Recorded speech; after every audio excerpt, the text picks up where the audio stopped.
अस्सलाम वालेकुम। अगर आपने भी इस सेमेस्टर में अपना सी एस 619 का फाइनल ईयर प्रोजेक्ट चूज़ किया है और ये वाली अनाउंसमेंट अगर आपने भी देखी है कि कस्टम प्रोजेक्ट का प्रपोज़ल आप सबमिट कर सकते हैं, तो ये क्या चीज़ है, कस्टम प्रोजेक्ट क्या होता है? क्योंकि आपने तो ये सुना था कि वर्चुअल यूनिवर्सिटी में स्टूडेंट्स को एक लिस्ट प्रोवाइड की जाती है जिसके अंदर 100 के करीब प्रोजेक्ट्स होते हैं और आपने उसी में से कोई प्रोजेक्ट चूज़ करना होता है। तो ये फिर जो कस्टम प्रोजेक्ट की आपको अनाउंसमेंट अभी आई है, इसका क्या मतलब है?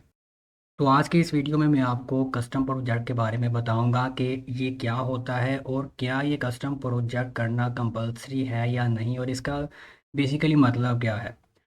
तो सबसे पहले समझते हैं कि वर्चुअल यूनिवर्सिटी में जो स्टूडेंट्स हैं, कंप्यूटर साइंस से रिलेटेड जितने भी program like computer science, software engineering, IT, data science, ये जो स्टूडेंट्स होते हैं इनको CS619 जो फाइनल ईयर प्रोजेक्ट है वो उनके 7th सेमेस्टर के अंदर असाइन किया जाता है, जिसके अंदर उन्होंने अपना फाइनल ईयर का प्रोजेक्ट बनाना होता है। और उसके अंदर दो तरह के प्रोजेक्ट्स होते हैं।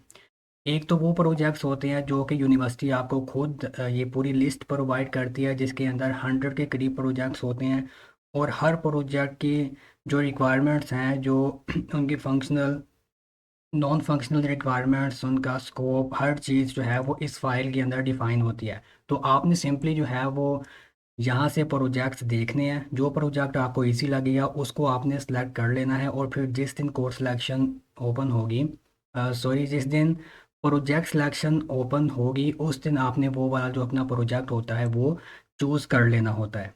लेकिन यहाँ पे कस्टम प्रोजेक्ट होता है दूसरे नंबर पे। कस्टम प्रोजेक्ट का ये मतलब होता है कि आप जो है वो, ये जो लिस्ट आपको प्रोवाइड की गई होती है इसमें से कोई भी प्रोजेक्ट नहीं करना चाहते और आप अपनी मर्ज़ी का कोई प्रोजेक्ट करना चाहते हैं। तो बेसिकली कस्टम का मतलब भी यही होता है कि आपने कोई प्रोजेक्ट सोचा हुआ है कि आप वो बनाएंगे, जो यूनिवर्सिटी ने आपको लिस्ट प्रोवाइड की है आप उसमें से कोई भी नहीं बनाना चाहते। तो वो होता है कस्टम प्रोजेक्ट, जिसके अंदर जो है वो आपने यूनिवर्सिटी को प्रपोजल सेंड करना होता है। अब ये सब कुछ कैसे होता है, ये हर चीज़ जो है इस अनाउंसमेंट के अंदर लिखी है। तो मैं वन बाय वन आपको एक एक चीज़ बताता हूँ। तो इस अनाउंसमेंट को गो थ्रू करने से पहले मैं आपको बता दूं कि हमारा यूट्यूब चैनल, ये जो व्यू फैक्ट्स है, यहाँ पे आपको जो है वो तमाम इन्फॉर्मेशन बताई जाती है वर्चुअल यूनिवर्सिटी से रिलेटेड। तो इस चैनल को आप जो है वो लाजमी सब्सक्राइब करें ताकि मेरी जो नेक्स्ट वीडियोस हैं फाइनल ईयर प्रोजेक्ट के ऊपर और जो बाकी स्टडी से रिलेटेड वो आप तक टाइम से पहुँचती रहें।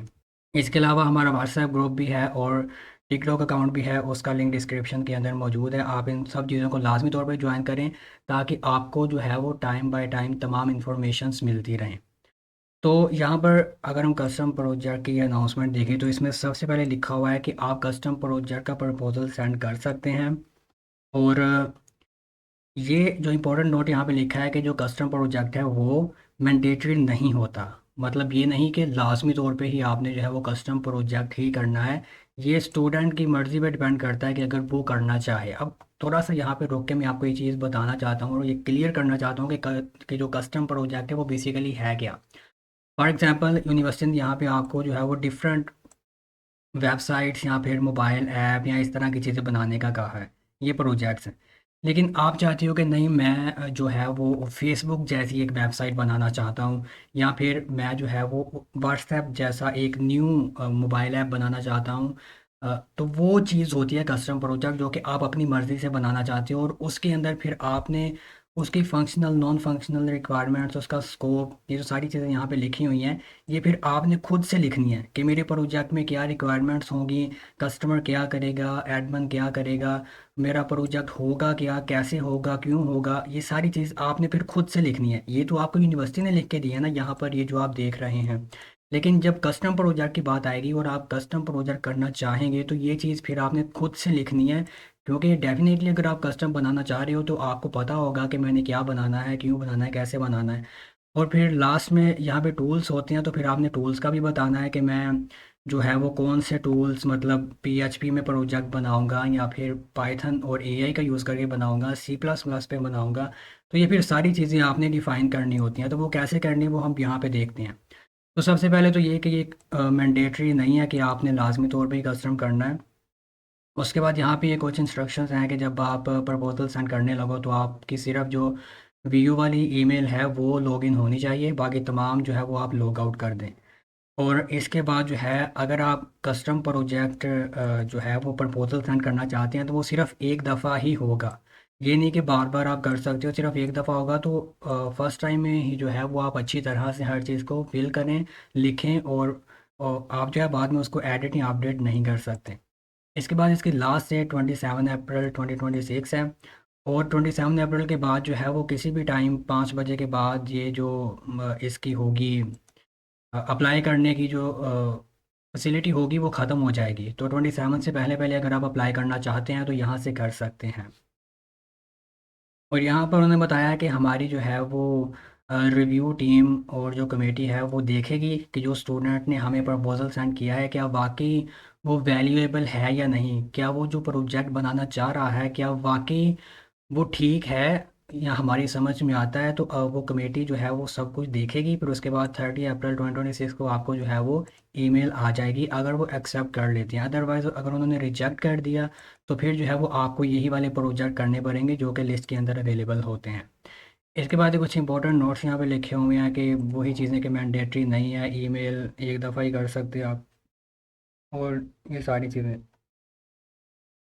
इसके बाद यहाँ पे एक लिंक है कि अगर हम इस लिंक पे जाएं, यहाँ पे ये फ़्लो चार्ट उन्होंने बताया है कि आपने अपना प्रोजेक्ट किस तरह से करना होता है। कि सबसे पहले प्रोजेक्ट सिलेक्शन होती है, और फिर आपको अनाउंसमेंट आती है सिलेक्शन की। अनाउंसमेंट के अंदर दो तरह के प्रोजेक्ट्स होते हैं। एक जो है वो जो आपको ऑफ़र किए जाते हैं, ये वाले जो प्रोजेक्ट्स हैं ये होते हैं, और दूसरे कस्टम प्रोजेक्ट्स होते हैं जो कि ऑप्शनल हैं। ये मैंडेटरी मैंडेटरी इसलिए लिखा है कि अगर आप कस्टम नहीं करेंगे तो ये तो फिर करने ही करने हैं। इसके बाद फिर नीचे आप selected offer project from assignment app, फिर आप असाइनमेंट ऐप के अंदर जाके जो प्रोजेक्ट आपने चूज़ किया होगा इस लिस्ट में से वो आप फिर चूज़ करोगे। वो किस तरह से होगा ये देखें, यहाँ पे चूज़ प्रोजेक्ट में जाऊँगा ना तो ऊपर ये एक इमेज आ जाएगी। ये इस तरह से प्रोजेक्ट आपको शो होता है यहाँ पे। जब जब सिलेक्शन ओपन होती है ना तो आपने चूज़ प्रोजेक्ट के ऊपर जैसे ही क्लिक करेंगे तो आपका वो प्रोजेक्ट जो आपने इस लिस्ट में से देखा होगा वो आपके जो है वो चूज़ हो जाएगा, और फिर अगले पूरे 1 साल आपने यही प्रोजेक्ट पे काम करना होता है। ये तो हो गया मैंडेटरी के बारे में। अगर कस्टम आप करते हो तो फिर आप submit custom project by Google form, आप जो है वो गूगल फॉर्म फिल करके अपना प्रपोजल सेंड करते हो।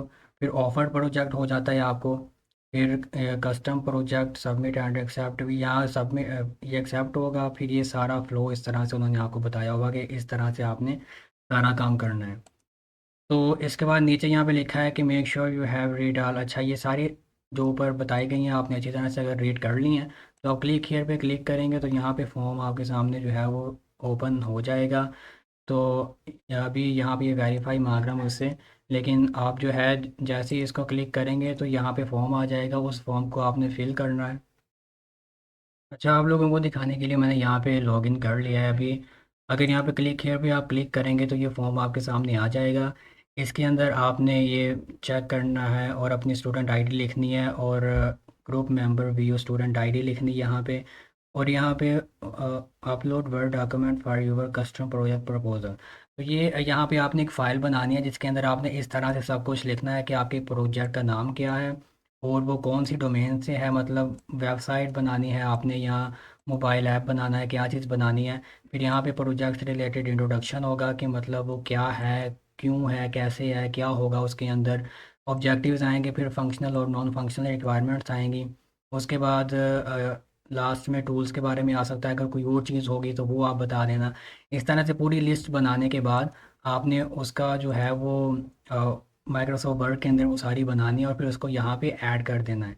ऐड करने के बाद आप इसको सिंपली सबमिट कर देंगे। फिर जैसे कि यहाँ पे बताया गया कि कमेटी जो है वो आपका प्रोजेक्ट देखेगी। अगर उनकी समझ में आता है तो वो एक्सेप्ट कर लेंगे, अगर नहीं आता तो वो रिजेक्ट कर देंगे। फिर उसके बाद आपको इन्हीं में से कोई एक प्रोजेक्ट जो है वो सिलेक्ट करना पड़ेगा। तो बेसिकली ये था कस्टम प्रोजेक्ट के जिसके बारे में आज की वीडियो में मैंने आपको बताया। अब ये आप इस वीडियो को दूसरे अपने स्टूडेंट्स के साथ और अपने फ्रेंड्स के साथ भी शेयर करें, जो कि कस्टम प्रोजेक्ट बनाना चाहते हैं, वो नहीं चाहते कि हम यूनिवर्सिटी वाला प्रोजेक्ट बनाएं।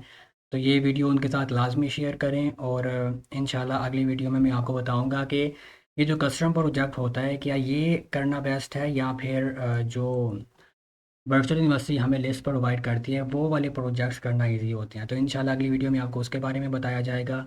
और हमारी CS619 की सीरीज़ स्टार्ट है, जिसका आज पार्ट 11 है, जिसके अंदर मैंने आपको कस्टम प्रोजेक्ट के बारे में बताया। अगली वीडियो में आपसे मिलते हैं। अल्लाह हाफिज़।